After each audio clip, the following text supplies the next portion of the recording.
Welcome back. વડોદરાની વાત કરીએ કે જ્યાં પ્રચાર સમયે ભાજપ ઉમેદવારને સ્થાનિકોએ ઘેર્યા હતા। વોર્ડ નંબર 7ના ભાજપ ઉમેદવાર સામે લોકોએ બળાપો ઠાલવ્યો હતો। કોયલી ફળિયામાં ભાજપ ઉમેદવારનો લોકોએ વિરોધ કર્યો હતો। ત્યારે વોર્ડ નંબર 7માં ભાજપ દ્વારા શ્વેતા ઉત્તેરકરને રિપીટ કરવામાં આવ્યા છે। પોસ્ટર વાયરલ કરીને ભાજપ ઉમેદવાર શ્વેતા ઉત્તેરકરનો વિરોધ કરવામાં આવ્યો।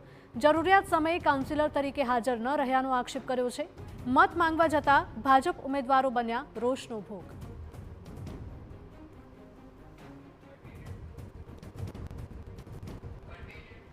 સ્થાનિકોએ વિરોધ કર્યો તે ભાજપ ઉમેદવારોને પ્રતિક્રિયા આપી છે કે જે અમારો વિરોધ કરશે।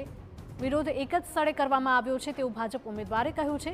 લોકો સમસ્યા કહે નહીં ત્યાં સુધી ખબર ન પડે। જે જગ્યાએ લોકોની રજૂઆત છે તે બીજા વોર્ડનું છે। ગત ટર્મમાં કામો થયા છે પરંતુ વિરોધ એ સ્થાનિકોનો રોષ છે।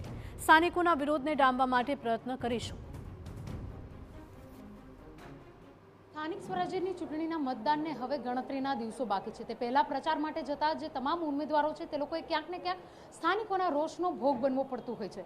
વોર્ડ નંબર 7ની વાત કરીએ તો છેલ્લા 2 દિવસથી પેરણીમાં જતા જે ઉમેદવારો છે તેઓએ સ્થાનિકોના રોષનો ભોગ બનવું પડી રહ્યું છે। ઉમેદવાર શ્વેતા ઉત્તેરકર આપણી સાથે હાજર છે। વાત કરીએ તો શ્વેતાબેન, ગત ટર્મમાં પણ આપ કાઉન્સિલર તરીકે ચૂંટાયેલા હતા। આ ટર્મમાં ફરી આપને એક ચાન્સ મળ્યો છે। 2 જગ્યાઓ પર આપનો વિરોધ પણ થયો। લોકો સોશિયલ મીડિયા પર પોસ્ટર પણ બનાવીને મૂકી રહ્યા છે કે મત માગવા માટે આવવું નહીં। મેં ગત વર્ષની ટર્મ મળી, 5 વર્ષ કામ કર્યા। કામ જોઈને જ પાર્ટીએ મને ટિકિટ આપવામાં આવી છે। 2 દિવસથી વિરોધ નથી થયો। વિરોધ આજે પર્ટિક્યુલર કરવામાં આવ્યો છે। એમની જરૂરિયાત નિયમાનુસાર જે હશે એ કરીશું। એ પૂર્વે પણ ઘણા પાણીના પ્રશ્નો હતા જે સોલ્વ કરે છે।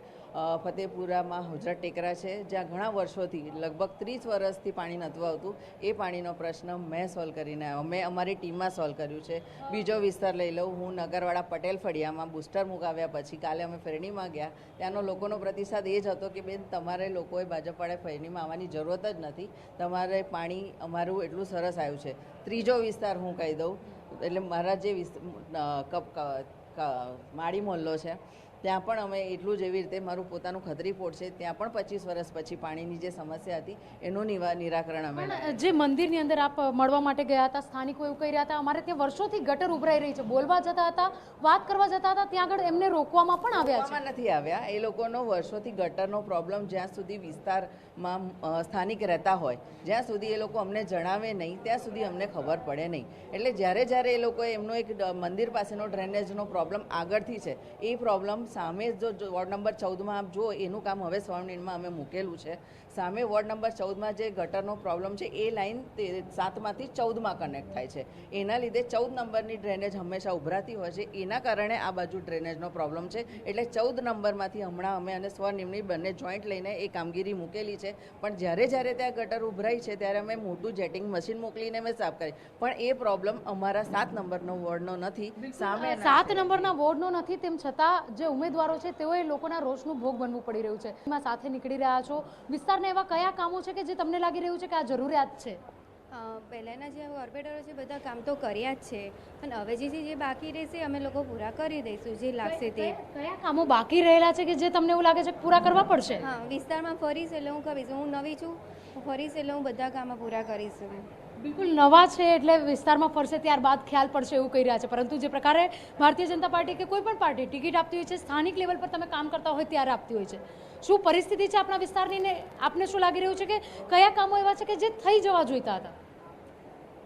પહેલાંના જે પણ કાઉન્સિલરો હતા એ લોકોએ ખૂબ સારા કામ કર્યા છે। અમારા ધારાસભ્ય હતા, એમને પણ ધારાસભ્ય છે એમને પણ ખૂબ સારા કામ કરેલ છે। મહાનગરપાલિકાના જનપ્રતિનિધિ તરીકે સૌથી બેઝિક પ્રાથમિકતા શુદ્ધ પાણી પૂરતા પ્રમાણમાં મળે, ડ્રેનેજની લાઇન ઓલરાઇટ હોય, રોડ રસ્તા સ્ટ્રીટ લાઇટ પરફેક્ટ હોય, એ સિવાય ગાર્ડન કે સ્વિમિંગ પુલ, કમ્યુનિટી હોલ આ પ્રકારની સુવિધા લોકોને સીધો લાભ મળે। જ્યારે વોર્ડ ઓફિસમાં નાગરિક કોઈ સમસ્યા લઈને જાય અથવા જનપ્રતિનિધિ પાસેથી જાય તો એને સંતોષકારક જવાબ મળે અને શક્ય એટલી સમય મર્યાદામાં એનું નિરાકરણ મળે। આ અમારી પ્રાથમિક જવાબદારી છે, એમાં અમે ખરા ઉતરવામાં છે। હા, આ પણ જે પણ કંઈ ઘટનાક્રમ બન્યો છે એમાં અમે ચોક્કસ એમને ખાતરી આપીએ છીએ કે ચૂંટણી બાદ અમે લોકો તેમની વચ્ચે જઈશું અને આ પ્રશ્ન અમે સોલ્વ કરીશું। બિલકુલ, જે રીતે 4 ઉમેદવારો કહી રહ્યા છે કે ચૂંટણી બાદ તે લોકોની વચ્ચે જશે, સ્થાનિકોની વચ્ચે જશે અને તેઓની સમસ્યાનું નિરાકરણ આવશે। ઘણી વખત સ્થાનિકો એવી પણ રજૂઆત કરતા હોય છે કે ચૂંટણી સમયે જ જે ઉમેદવારો જીત મેળવીને ગયા છે તે લોકો ચૂંટણી સમયે જ દેખાય છે, ત્યારબાદ કોઈ પણ કાઉન્સિલર કે જનપ્રતિનિધિ દેખાતા નથી. હવે જે રીતે કાઉન્સિલર બનવા જઈ રહેલા ઉમેદવારો છે તેઓ દ્વારા લોકોને વિશ્વાસ આપવામાં આવ્યો છે, ત્યારે હવે તે નાગરિકો છે કોયલી ફળિયાના હોય કે અન્ય વિસ્તારના, તેઓની સમસ્યાનો અંત ક્યારે આવે છે તે જોવું પણ તેટલું જ અગત્યનું બની રહેશે. કેમેરા પર્સન રોહિત ગોયલ સાથે અંજલિ ઓઝા, TV9 વડોદરા.